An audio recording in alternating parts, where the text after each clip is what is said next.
नमस्कार सभी को और हमारे दृष्टि के YouTube प्लेटफॉर्म पर आप सभी का स्वागत है। हम यहाँ पर भूगोल के विषय से संबंधित सभी जितने भी टॉपिक्स हैं उनको कवर कर रहे हैं और यह हमारी क्लास नंबर 5 है, जहाँ हम 100 most important topics for prelims को ध्यान में रखते हुए हम इस सेशंस को ले रहे हैं। चलिए शुरू करते हैं। आज के सेशंस में हम क्या क्या देखने वाले हैं, पहले इस पर चर्चा करते हैं। आज हम महासागरीय परतों के बारे में बात करेंगे, महासागरीय परतें। उसके बाद फिर हम बात करेंगे महासागरीय नीतल मतलब लेयर्स ऑफ ओशियन, महासागरीय नीतल उच्चावच मतलब ओशन रिलीफ्स को देखेंगे, एट ए ग्लांस देखेंगे। डिस्कशन होगा महासागरीय जल के तापमान और लवणता पर। ज्यादातर प्रश्न जो है हमारे यूपीएससी में यहीं से आते हैं, मैरीन सैलिनिटी एंड टेम्परेचर, और महासागरीय धाराओं की बात करेंगे, अंत में ओशियन करंट्स की बात करेंगे। ठीक है, आइए शुरू करते हैं। ओशियन प्रोफाइल या महासागरीय परतों की बात करते हो तो देखिए सबसे इंपॉर्टेंट हो जाता है कि महासागर को अगर हम देखेंगे वर्टिकली कितने भागों में बांटा या कितने भागों में से विभाजित किया है, तो सबसे पहले आता है, अगर हम सबसे समुद्री तल से देखेंगे तो सबसे ऊपरी परत जो आती है उसे कहते हैं इपीपैलेजिक। सबसे ऊपरी परत जो आती है उसे कहते हैं इपीपैलेजिक। बहुत अच्छे से याद रखेंगे कि सूर्य के प्रकाश का लगभग 95% भाग जो है वो यहीं पर जो है अवशोषित हो जाता है। मतलब ज्यादातर मुख्य रूप से सूर्य के प्रकाश से आने वाला जितना भी तापमान है उसका अवशोषण, हमें जो एब्जॉर्प्शन है वो सबसे पहले यहीं पर हो जाता है। मतलब ये आपको मिलेगा, समुद्र तल से गहराई होगी 200 मीटर तक, तो शुरुआत में ही सबसे ज्यादा जो है यहीं पर जो है सूर्य के प्रकाश का जो है अवशोषण हो जाता है, या कह सकते हैं हम कि सूर्य के प्रकाश को यहीं पर एब्जॉर्ब कर लिया जाता है। ठीक है, अब इसे कहते हैं सनलाइट जोन। क्या कहा जाता है इसे? Sunlight zone. अर्थात इसी क्षेत्र में सबसे ज्यादा जो है भोजन को बनाया जाएगा। अब भोजन बनाने के लिए आपको याद रखेंगे कि यहां पर जो फोटोसिंथेसिस करते हैं वे भी सबसे ज्यादा पाए जाएंगे, और इसीलिए इसे कहा जाता है फूड जोन ऑफ ओशियन। इसे क्या कहते हैं हम? Food zone of ocean. मतलब यहां पर आपको मिलेंगे फाइटोप्लैंक्टन, और फाइटोप्लैंक्टन की बात करेंगे तो वो यहां पर भोजन बनाने का कार्य करते हैं, और सबसे ज्यादा इसी क्षेत्र में आपको ऑक्सीजन की भी मात्रा मिलेगी। जैसे जैसे हम यहां पर नीचे की ओर बढ़ते हैं तो दूसरा जो जोन होता है उसे कहते हैं मेसोपैलेजिक जोन। मतलब ये वो परत है जो इपीपैलेजिक जोन के नीचे मिलती है। यहां पर सूर्य का प्रकाश धुंधला हो जाता है, इसीलिए इसे ट्विलाइट जोन कहा जाता है, और इसकी गहराई 200 मीटर से लेकर 1000 मीटर तक होती है। मतलब 1 किलोमीटर गहराई तक ये आपको मिलेगा, और यहां पर आपको वो जीव ज्यादा मिलते हैं जिनके टीथ एंड जॉज होते हैं। मतलब शिकार करने वाले, जैसे क्रैब हो गए, ऑक्टोपस हो गए, स्वॉर्ड फिश हो गई, आपको इस तरह के यहां पर जीव ज्यादा देखने को मिलते हैं।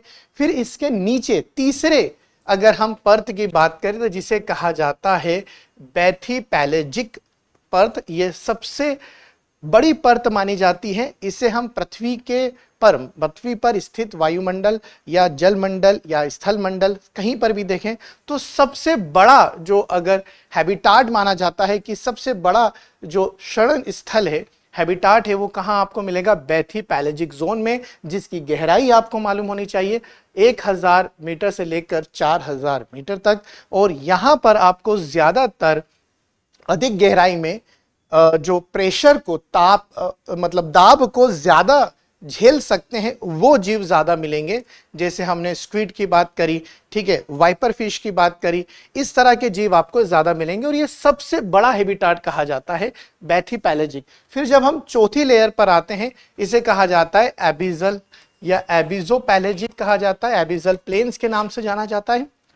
ये समुद्र का तल होता है। ये क्या होता है? समुद्र का तल होता है, जहां अत्यंत ज्यादा आपको जो है प्रेशर मतलब दाब मिलेगा, अत्यंत दाब और निम्न तापमान आपको इस परत में देखने को मिलता है। और उसके नीचे भी अगर हम और नीचे जाएं, जहां गर्त बना रहता है, ये गर्त का निर्माण होता है कि समुद्र के तल के नीचे जो चट्टानें उनके खिसकने से या वहां पर किसी भी प्रकार की गतिविधि होने से ये ट्रेंच बनते हैं। इसे कहते हैं हाइडल जोन। क्या कहा जाता है इसे? हाइडल जोन या ट्रेंच कहा जाता है। तो ये हमारी समुद्र को अगर हम वर्टिकली डिवाइड करेंगे तो हम देखते हैं कि लंबवत देखने पर समुद्र में लंबवत अगर बात करेंगे तो सबसे ऊपर इपीपैलेजिक जोन जिसे सनलाइट जोन कहा जाता है, मैसोपैलेजिक जोन जिसे हम ट्विलाइट जोन कहते हैं, बैथीपैलेजिक सबसे बड़ा जोन यही माना जाता है, फिर एबिजल पैलेजिक जिसे एबिजल या जो है समुद्र के तल के रूप में देखते हैं, फिर ट्रेंच जिसे गर्त कहा जाता है। इनके बाद हम चलते हैं आपको लेकर ओशियन के अलग अलग रिलीफ्स देखते हैं। मतलब हम बात करेंगे अब ओशियन नीतल में कितने ऊंचावच पाए जाते हैं। तो उन्हीं ऊंचावच में हमने दो भागों में से बांटा है। एक जो मुख्य ऊंचावच होते हैं जिसे हम मेजर रिलीफ्स कहते हैं, और एक जो माइनर रिलीफ्स होते हैं, इन्हें अलग अलग भागों में बांटकर देखते हैं। इससे आसान होता है। देखिए, सबसे पहले हम बात करते हैं मेजर रिलीफ्स की, जिसे कहते हैं कॉन्टिनेंटल शेल्फ, महाद्वीपीय मग्न तट, कॉन्टिनेंटल स्लोप, महाद्वीपीय मग्न ढलान या ढाल कहा जाता है, कॉन्टिनेंटल राइस जिसे हम महाद्वीपीय उत्थान के रूप में जानते हैं, और अंत में आता है एबिसल प्लेन्स जिसे हम महासागरीय मैदान के रूप में जानते हैं, महासागरीय तल कहा जाता है।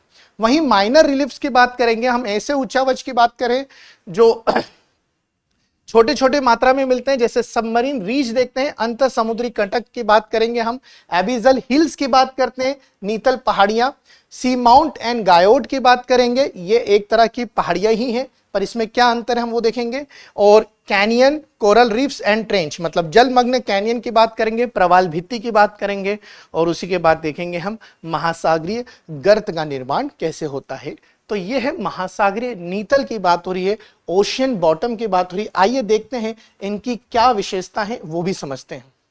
देखिए, जैसे ही हम सबसे पहले भाग की बात करते हैं, ये हमारा स्थल है, और स्थल का वह भाग जो समुद्र में जलमग्न हो गया है, ये जलमग्न भाग है, और ये स्थल खंड का ही जलमग्न भाग है। मतलब कॉन्टिनेंटल शेल्फ हम ये कह सकते हैं it is an extension of continent. मतलब यह महाद्वीप का ही एक भाग है जो समुद्र से जो है जलमग्न हो चुका है। यहीं पर आपको सबसे ज्यादा क्या मिलते हैं?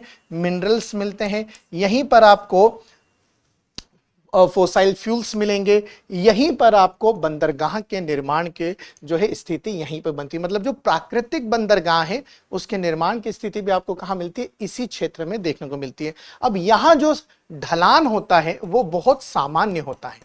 यहाँ पर जो ढलान होगा वो 1 डिग्री से 2 डिग्री के मध्य होता है। मतलब समुद्र में गहराई एकदम से नहीं बढ़ेगी, तापमान में भी धीरे धीरे कमी आएगी, और प्रेशर भी धीरे धीरे ही, मतलब जो दाब है वो धीरे धीरे बढ़ना शुरू होता है।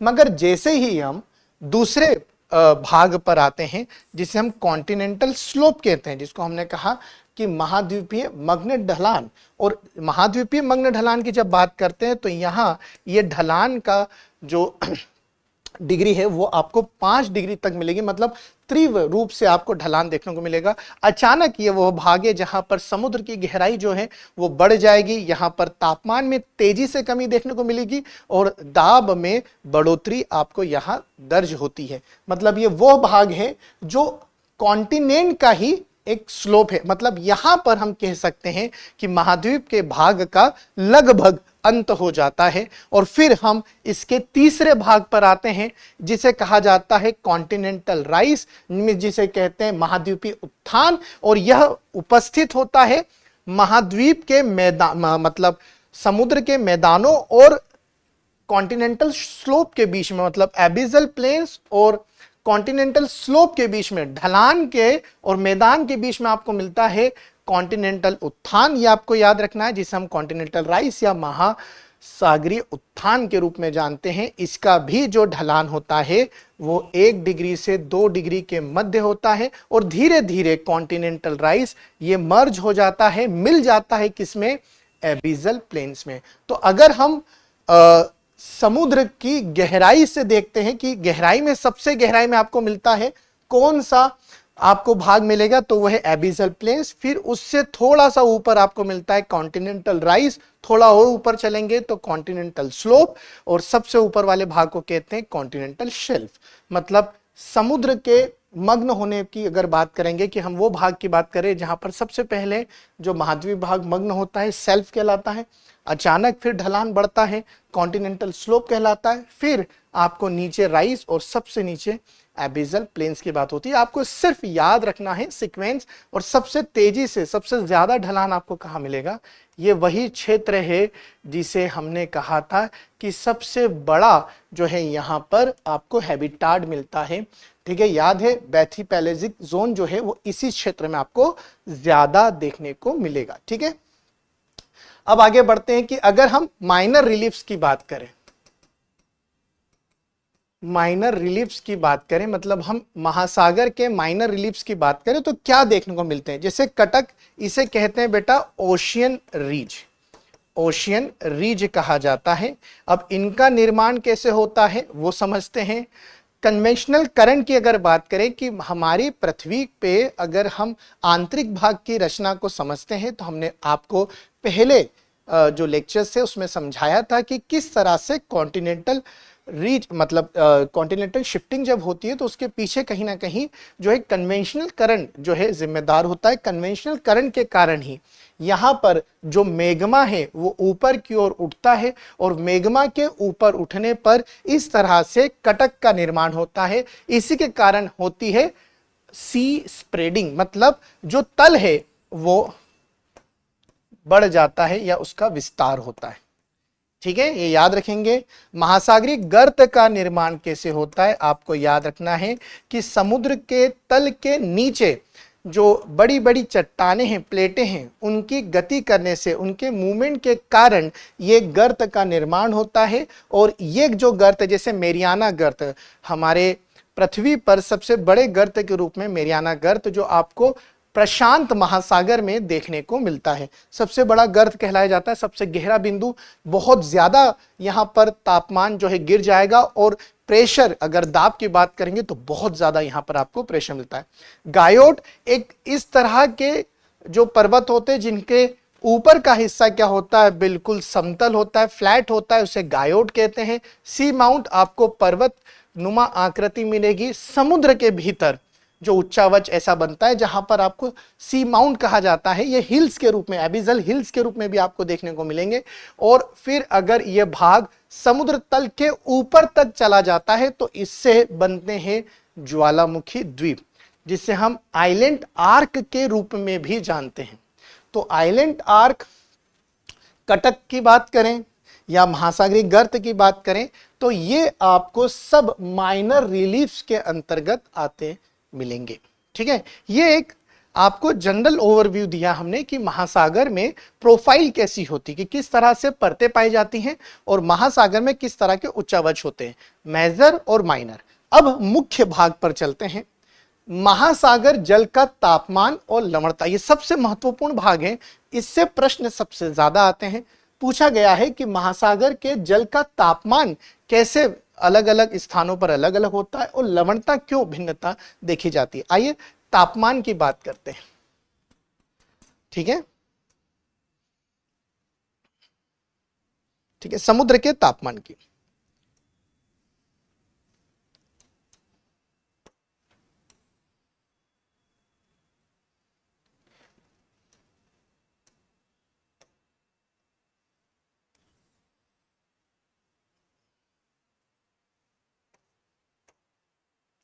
ये हमारी भूमध्य रेखा,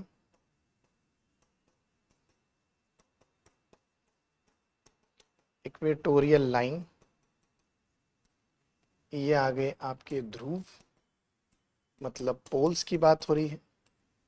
यहां पर भी आपको पोल्स मिलेंगे, यहाँ नॉर्थ पोल और यहाँ साउथ पोल, मतलब उत्तरी ध्रुव और दक्षिणी ध्रुव की बात हो रही है। ठीक है, याद रह जाएगा। आइए चलते अब तापमान की बात करते हैं कि समुद्र के तापमान की जब भी बात होगी कि अलग अलग स्थानों पे समुद्र जल का तापमान किस तरह से भिन्न होता है, तो मैं आपको बताना चाहूंगा कि सबसे पहले जो फैक्टर आता है, ठीक है, समुद्र के तापमान को प्रभावित करने वाले कारक में सबसे पहले आता है, हम अक्षांश की बात करते हैं। किसकी बात करते हैं? अक्षांश, मतलब हम बात करेंगे लैटिट्यूड की बात करेंगे, बहुत अच्छे से समझिएगा। देखिए भूमध्य रेखा की अगर बात करते हैं ये 0 अक्षांश पर है, और वहीं हम ध्रुवों की बात करते हैं तो ये 90 डिग्री अक्षांश पर आपको मिलेगा। अब बहुत अच्छे से समझ लीजिएगा कि समुद्र का तापमान ज्यादा कहाँ होगा और कहाँ कम होगा। देख जैसा कि हम जानते हैं कि भूमध्य रेखा, ठीक है, भूमध्य रेखा, इसके ऊपर यहां आ गई कर्क रेखा और नीचे आ गई मकर रेखा, ठीक है। कर्क को ट्रॉपिक ऑफ कैंसर के रूप में जानते हैं और ये आती है ट्रॉपिक ऑफ कैप्रिकॉर्न, ठीक है। अब बात करते हैं कि भूमध्य रेखा पर सूर्य लंबवत कब होता है? When sun is perpendicular over equator line. तो अगर आपको याद रखना है तो ये आता है 21 मार्च, हमने पहले लेक्चर में बताया था, और 23 सितंबर की बात होगी, ठीक है। मतलब ये दो वो दिन होते हैं when sun is perpendicular over equatorial line, मतलब सन कहाँ है? इक्वेटोरियल लाइन पर परपेंडिकुलर होते हैं, दैट डे आपको यूनिनॉक्स मिलता है, हमने बात करी थी। कर्क रेखा पर कब लंबवत होते हैं? 21 जून को ये लंबवत होते हैं, मतलब परपेंडिकुलर होते हैं, जब नॉर्थन हेमिस्फीयर में सबसे ज्यादा आपको लंबा दिन मिलता है। और नीचे 22 दिसंबर की बात करते हैं, जब दक्षिणी गोलार्ध में या सदर्न हेमिस्फीयर में सबसे लंबा दिन होता है। अब इसका समुद्र के तापमान से क्या संपर्क है, वो या संबंध है, हम देखते हैं। जैसा कि हम जानते हैं कि सबसे ज्यादा इंसोलेशन, अगर हम देखें कि सूर्य के ताप का सबसे ज्यादा प्रभाव कहाँ रहता है? भूमध्य रेखा पर। तो आपको याद रखना होगा कि अक्षांश में अगर हम देखें निम्न अक्षांश पर समुद्री जल का तापमान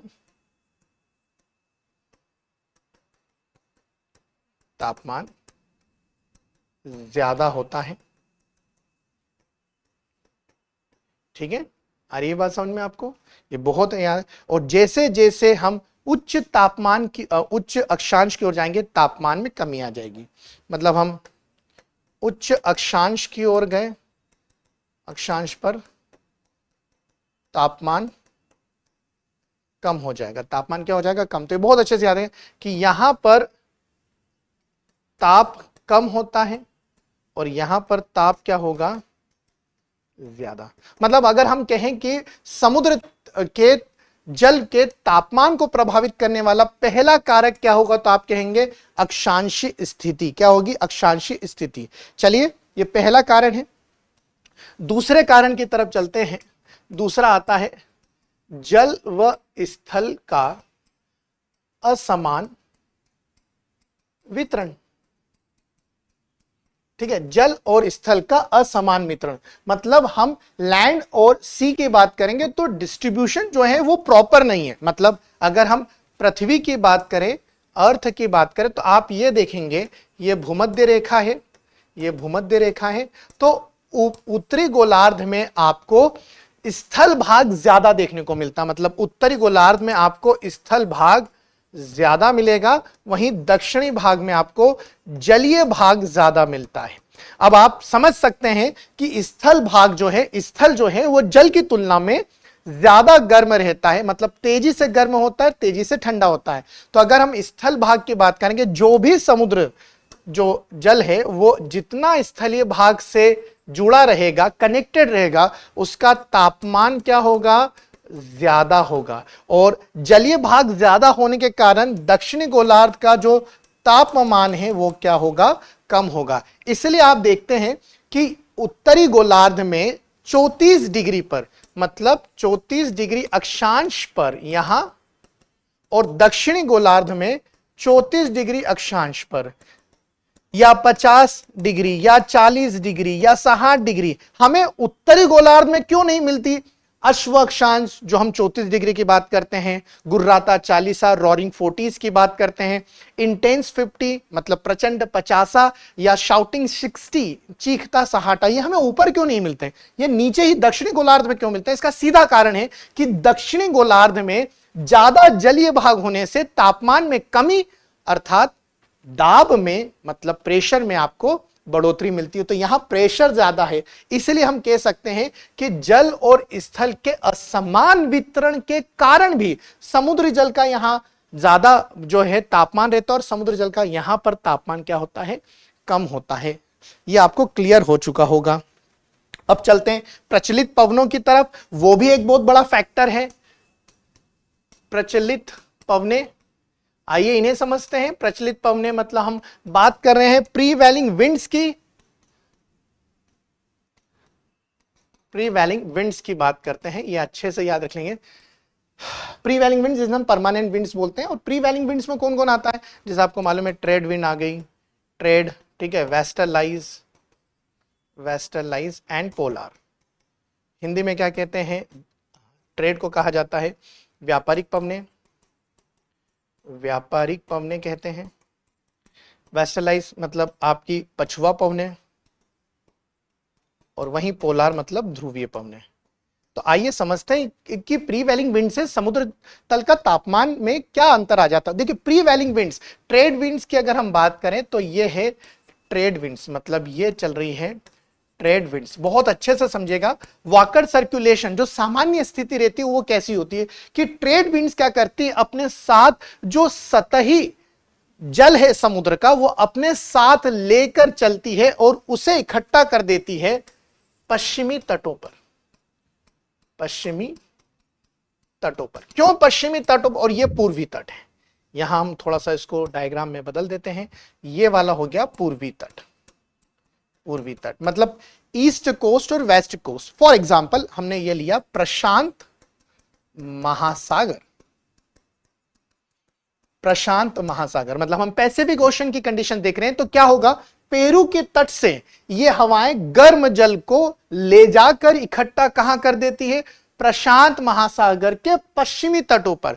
और पश्चिमी तटों पर तापमान बढ़ जाता है, तापमान बढ़ जाता है तो यहां पर निम्न वायुदाब का केंद्र बन जाता है। निम्न वायुदाब के केंद्र बन जाने से यहां पर जो है आपको वर्षा मिलेगी, मतलब प्रेसिपिटेशन, यहां पर वर्षण की क्रिया होती है, यहां सूखा रहेगा, यहां पर वर्षा होगी। मतलब प्रचलित पवनें क्या करती हैं, अपने साथ गर्म समुद्री जल को समुद्रों के पश्चिमी तटों पर इकट्ठा करती। इसलिए आप देखिएगा कि विश्व में जितने भी महासागर हैं उनके पश्चिमी तटों पर ज्यादा वर्षा होती है, पूर्वी तटों पर वर्षा कम होती है। उसका कारण है प्रचलित पवनों का अपने साथ जो गर्म समुद्री सतही जल है उन्हें इकट्ठा करना पश्चिमी तट पर। ठीक है, फिर आते हैं महासागरीय धाराओं पर। महासागरीय धाराएं, इन्हें कहते हैं हम ओशियन करंट, इसे हम बाद में भी देखेंगे, अभी ओशियन करंट की बात करते हैं। ओशियन करंट, अब यहां देख लीजिए, मतलब आप समझ गए कि लेक्चर का मुख्य भाग तो यही था। हम चूंकि डायरेक्ट आपको समुद्र जल के तापमान और सैलिनिटी से नहीं शुरू कर सकते, तो पहले हमने बेस बनाया, आपको रिलीफ्स बताए, आपको प्रोफाइल बताए, उसके बाद हम ये मेन टॉपिक पे आए कि ओशियन करंट्स क्या जिम्मेदार रहता है। अब ये भी दो प्रकार के होते हैं बेटा, ये एक होते हैं वार्म करंट और एक होते हैं कोल्ड ओशियन करंट। मतलब एक ठंडी समुद्री धाराएं होती और कैसी होती है बेटा, गर्म समुद्री धाराएं। अगर आप बात करेंगे तो जो गर्म समुद्री धाराएं ये समुद्र के तापमान को क्या करेंगी, ये भी परिवर्तित करती हैं। ठंडी समुद्री धाराएं भी तापमान को परिवर्तित करती हैं। अब कैसे होता है वो देख लीजिए। ये हमारी पृथ्वी, तो पृथ्वी के भूमध्य रेखा से अगर हम ध्रुवों की तरफ चलेंगे, अभी हमने बताया कि ज्यादा तापमान कहां रहता है, भूमध्य रेखा पर। तो बहुत सिंपल सा कंसेप्ट है, आपको याद रखना है कि जितना भी गर्म जल होगा, जितना भी गर्म समुद्री धाराएं, महासागरीय धारा होंगी, ये भूमध्य रेखा से ध्रुवों की तरफ चलेगी।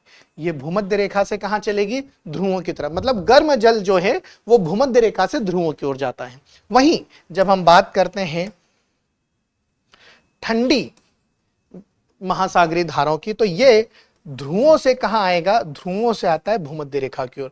मतलब जितनी भी ठंडी धाराएं वो ध्रुवों से, देखिए उत्तरी ध्रुव से नीचे की ओर आ रही है, दक्षिण ध्रुव से ऊपर की ओर, मतलब भूमध्य सागर की ओर, भूमध्य रेखा की ओर आ रही है। तो याद रखेंगे ठंडी समुद्री धाराएं अगर दक्षिणी गोलार्ध में तो वो नीचे से ऊपर आती हुई आपको दिखेंगी, और उत्तरी गोलार्ध में ऊपर से नीचे जाते हुए दिखेगी। बहुत सिंपल सा कंसेप्ट है। मतलब महासागरीय धाराएं वो चौथा कारण हो गया जिसके कारण समुद्र के जल के तापमान में परिवर्तन देखने को मिलता है। वहीं हमने प्रचलित पवनों के कारण देखा, वहीं हमने देखा जल और स्थल के असमान वितरण के कारण, वही हमने देखा कि अक्षांशीय स्थिति के कारण समुद्र के तापमान में आपको अंतर देखने को मिलता है। अब आते हैं कि समुद्र के तापमान में अगर हम लंबवत देखें कि किस तरह से परिवर्तन आता है तापमान में, और हम क्षैतिज देखते हैं तो किस तरह से, देखिए ये हो गया समुद्री सतही जल, ठीक है, और यह आपका, ठीक है, यह है समुद्र का समुद्र तल की बात करते हैं, ठीक है। अब हम देखते हैं कि सबसे ज्यादा, अभी हमने आपको एक समुद्री परतें पढ़ाई थी, तो इपीपैलेजिक जोन कहां मिलता है, सबसे ऊपर। मतलब आपने याद किया कि इपीपैलेजिक जोन की अगर बात करेंगे तो इपीपैलेजिक जोन में हमने देखा कि 90%, 90 से 95% हमने बताया था कि यहीं पर 0 से 200 मीटर में सबसे ज्यादा आपको जो है तापमान मिलता है। क्यों? क्योंकि जितना भी सूर्य से प्रकाश आ रहा है वो सारा यहीं अवशोषित हो जाता है। अगर हम सन की बात करेंगे तो ये यहीं पर जितना प्रकाश आ रहा है यहीं, तो सबसे ज्यादा तापमान आपको यहीं मिलेगा। एक सामान्य रूप से कह सकते हैं कि गहराई पर जाने में या गहराई में ताप कम होता है। मतलब जैसे जैसे हम नीचे की तरफ जाएंगे तापमान क्या होगा, आपको कम मिलेगा। वहीं जब हम क्षैतिज की बात करते हैं तो हमने बात कही थी आपको कि अगर हम देखते हैं कि भूमध्य रेखा पर देखते हैं तो यहां पर ताप ज्यादा रहता है, वहीं ध्रुवों की बात करते हैं तो ताप क्या होता है बेटा, कम होता है। तो कह सकते हैं कि जैसे जैसे हम अक्षांश में, मतलब लैटिट्यूड्स में बढ़ते चले जाते हैं तो तापमान में क्या होती है, कमी आना शुरू हो जाती है। ये आपको याद रखना है, ठीक है।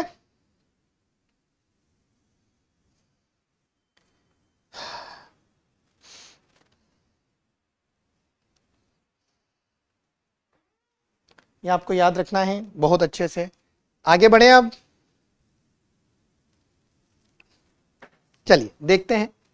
अब हम आपको लेके आते हैं, और इंपॉर्टेंट आ जाता है कि सैलिनिटी, महासागरीय जल की लवणता का मुख्य कारण क्या है।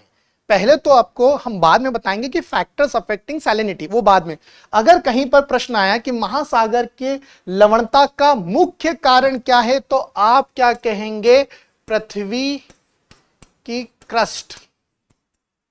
याद रखेंगे, मतलब क्रस्ट ऑफ अर्थ, यही सबसे बड़ा कारण है। मतलब पृथ्वी के निर्माण में जब क्रस्ट का निर्माण हुआ तो सबसे ज्यादा लवणता किसमें थी, क्रस्ट में थी। और महासागर कैसे बने, मतलब कई वर्षों तक लगातार प्रेसिपिटेशन, मतलब वर्षण की क्रिया से पृथ्वी पर निर्मित जितने भी गर्त थे उनमें जमाव हुआ, और पानी के जमाव के कारण हमें महासागर मिले।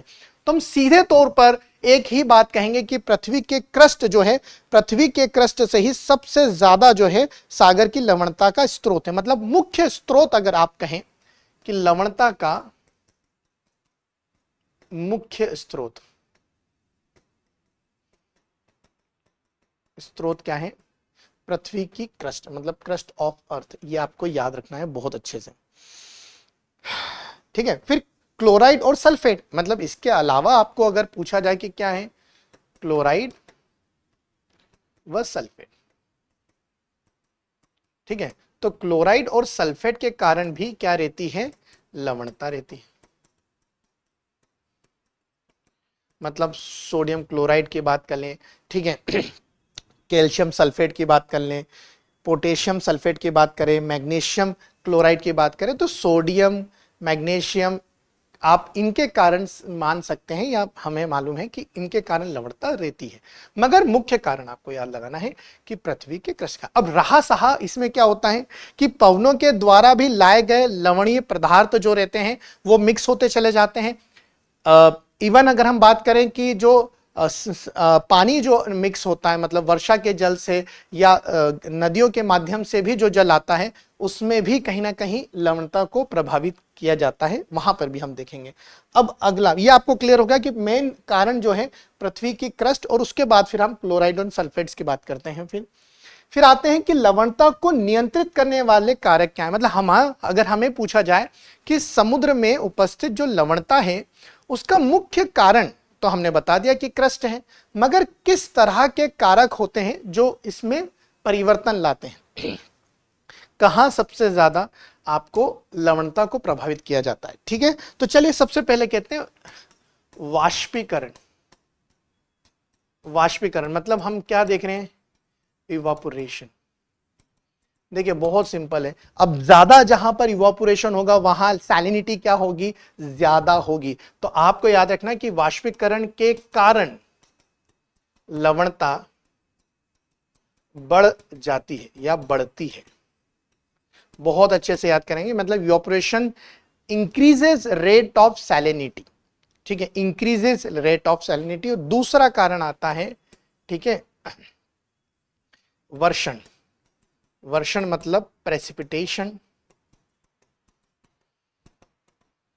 ठीक है, तो जितनी ज्यादा वर्षा होगी तो वर्षण के कारण क्या है, लवणता कम होती है।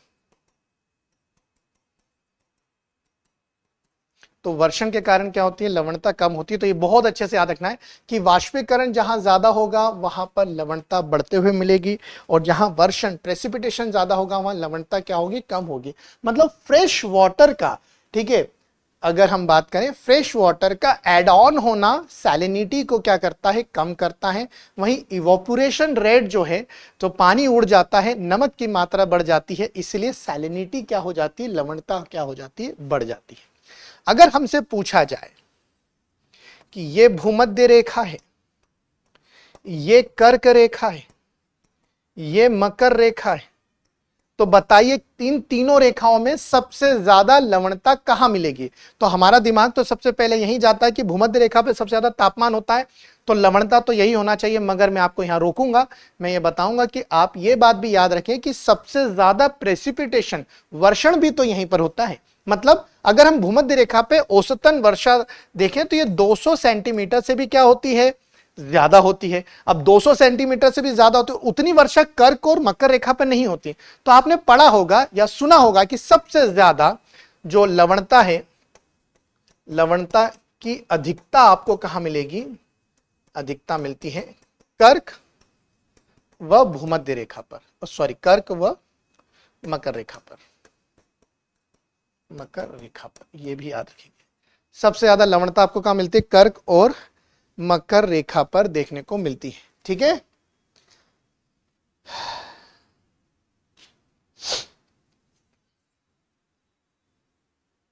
चलिए अब इनका एक और कारण है, तीसरा कारण बताते हैं हम। तीसरा कारण आता है पवने। ठीक है, पवने मतलब अगर हम प्रचलित पवनों की बात करें, प्रचलित पवने महासागर की लवणता में परिवर्तन लाती है।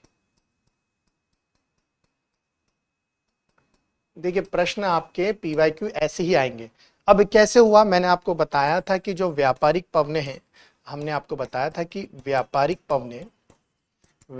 पवने जो हैं वो पूर्व से कहाँ चल रही हैं, पश्चिम की ओर चलती हैं। अब पश्चिम की ओर चलती है तो यहाँ के तापमान को वो क्या कर देती, बढ़ा देती, क्योंकि जितना भी सतही समुद्री जल है जो गर्म है वो कहाँ पहुंच जाता है, वो समुद्र के मतलब पश्चिमी छोर पे पहुंच गया। जैसे ही यहां पहुंचा, यहां बन जाता है क्यूमुलो निम्बस क्लाउड। यहां पर तापमान अधिक होने के कारण जो पवने हैं वो ऊर्ध्वाधर गति करेंगे, मतलब राइजिंग आपको यहां ऑफ एयर मिलेगा, ऊर्ध्वाधर गति होगी। अब यहां पर आपको अगर ऊर्ध्वाधर गति देखने को मिलती है तो तुरंत ऊपर जाके तापमान में कमी होने के कारण संघनन की क्रिया होगी, कंडेंसेशन की प्रोसेस होती और बन जाता है क्यूमिलो निम्बस क्लाउड। मेघ का निर्माण और मेघ के निर्माण के बाद आपको क्या मिलेगी? वर्षा। तो आप ये देखते हैं कि जो भी समुद्र है उसके पश्चिमी तट पर वर्षा ज्यादा होने के कारण वहां पर जो लवणता है, जो सैलिनिटी है, वो पूर्वी तट के मुकाबले क्या मिलेगी आपको? कम मिलती है। यहां पर कम है, यहां ज्यादा होने का भी कारण क्यों है? क्योंकि अगर गर्म जल उधर गया, यहां गया गर्म जल, और गर्म जल की जगह लेने आ जाएगा ठंडा जल। तो ये आया ठंडा जल, जो नीचे का गहराई में उपस्थित ठंडा जल था, जो डीप ओशियन वाटर था, वो अपवेलिंग कर गया, वो ऊपर की ओर आया और यहां पर इकट्ठा होने लगा। तो यहां पर तापमान कम होगा और ये high nutrient ocean rich water जब ऊपर पहुंचता है तो मछलियों के लिए बहुत बढ़िया रहता है, इसलिए इसको फिशिंग जोन के नाम से भी हम जानते हैं। क्लियर? फिर महासागरीय धाराएं, इसमें भी देखते हैं महासागरीय धाराएं। यहां पर भी महासागरीय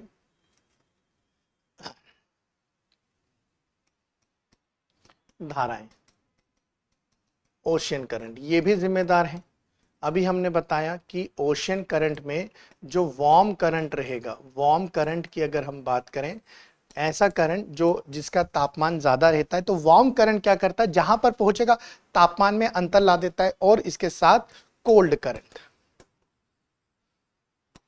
ये दोनों ही समुद्र के लवणता को जो है परिवर्तित करते रहते हैं। क्योंकि जहां जहां वार्म करंट पहुंचेगा वहां वर्षा क्या होगी? ज्यादा होगी, और जहां कोल्ड करंट पहुंचेगा यहां पर वर्षा नहीं होती। ठीक है, मतलब यहां पर आपको स्थिति कैसे मिलेगी? यहां पर स्थिति मिलेगी मरुस्थलीय की। तो याद रखेंगे, जहां वार्म करंट पहुंच रहा है, जहां गर्म समुद्री धाराएं पहुंचती हैं, वहां वर्षण की क्रिया ज्यादा होती है, और वहां वर्षण ज्यादा होने से जो है सैलिनिटी, लवणता कम मिलेगी। कोल्ड करंट जहां जहां पहुंचेगा वहां ड्राइनेस रहेगी, शुष्कता बनी रहेगी, इसी कारण वर्षा नहीं होती, और वर्षा नहीं होती तो वहां पर आपको समुद्र तल पर आपको सैलिनिटी क्या मिलेगी? ज्यादा मिलेगी। ठीक है बेटा?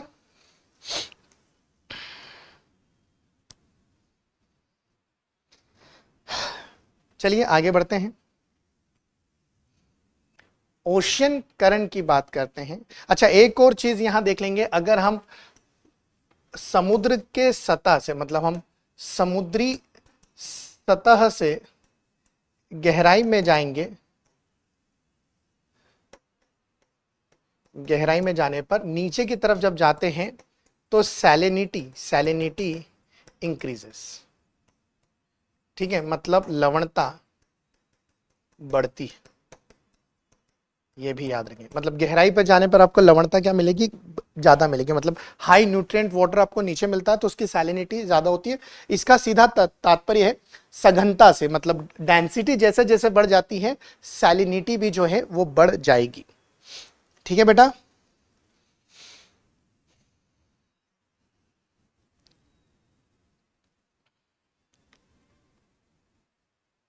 ठीक है,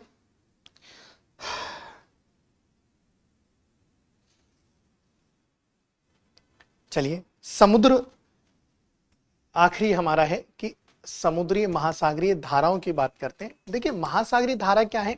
अब इसे कहा जाता है fix pattern, a flow of ocean water in a fix pattern. मतलब हम समुद्री जल का एक निश्चित दिशा में बहना कह सकते हैं, समुद्री धाराएं बनाता है। समुद्री धाराएं एक तरह की समुद्री नदियां समझ लीजिए आप। ये धाराएं क्या है? ये नेविगेशन के लिए काम आती है। बहुत इंपॉर्टेंट होता है समुद्री धाराओं के कारण, एक तो समुद्र के तापमान में भी नियंत्रण बना रहता है, दूसरा ये किसी भी क्षेत्र में जो है जलवायु को भी प्रभावित करती है। मतलब जहां ये पहुंचती है, जैसे गर्म जल धाराएं पहुंचेंगी तो वहां पर तापमान को बढ़ाएंगी और निम्न वायुदाब की स्थिति को जन्म देती है, जिससे वर्षण की क्रिया होती है। तो हम ये कह सकते हैं कि समुद्री धाराओं की जो महत्ता है वो बहुत ज्यादा है। समुद्री धाराएं जो है ये एक तरह के हाईवेज हैं, मतलब मरीन लाइफ, मतलब जो जलीय जीव हैं उनके लिए तो ये हाईवेज का काम करते हैं। वहीं जहाजों के लिए नेविगेशंस का काम करते हैं। जहां ठंडा जल एकत्रित होता है वहां न्यूट्रिएंट वाटर आपको मिलेगा, जहां गर्म जल एकत्रित होता है वहां प्रेसिपिटेशन मतलब वर्षण मिल जाता है। तो ओवरऑल हम ये कह सकते हैं कि जलवायु को भी प्रभावित करती है, मरीन लाइफ को भी प्रभावित करती है, मतलब इसकी महत्ता सबसे ज्यादा है। ओशन करंट मतलब समुद्री नदियां कह दीजिए आप, एक हाईवेज कह दीजिए जो एक फिक्स दिशा में बहते हैं। और मैंने आपको बताया कि इसमें आपको याद रखना है कि जो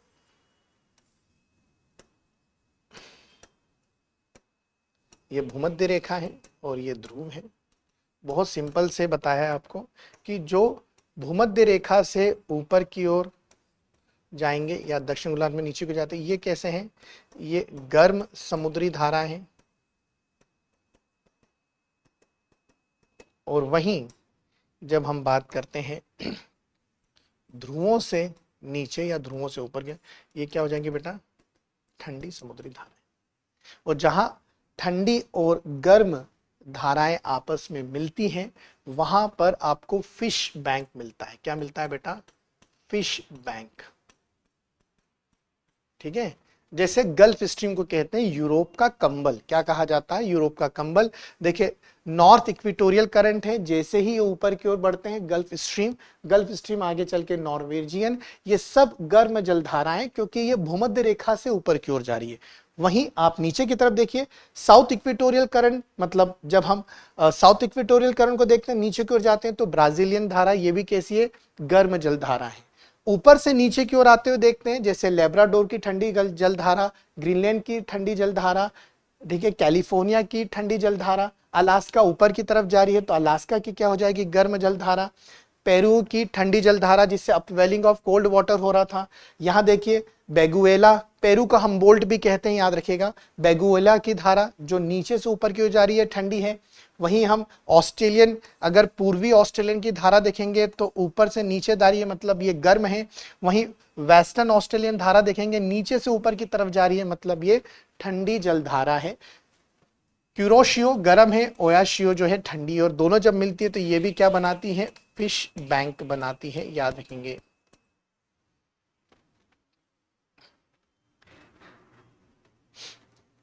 ठीक है, तो आज के लिए इतना ही। फिर अगले सेशन में हम आपके लिए कुछ और जो है महत्वपूर्ण टॉपिक्स को लेके आएंगे। आशा करता हूं आपको सेशन बहुत अच्छा लगा होगा। जय हिंद, जय भारत। अब एग्जाम की तैयारी को और बेहतर करने के लिए हमारे चैनल को लाइक, शेयर और सब्सक्राइब करना ना भूलें।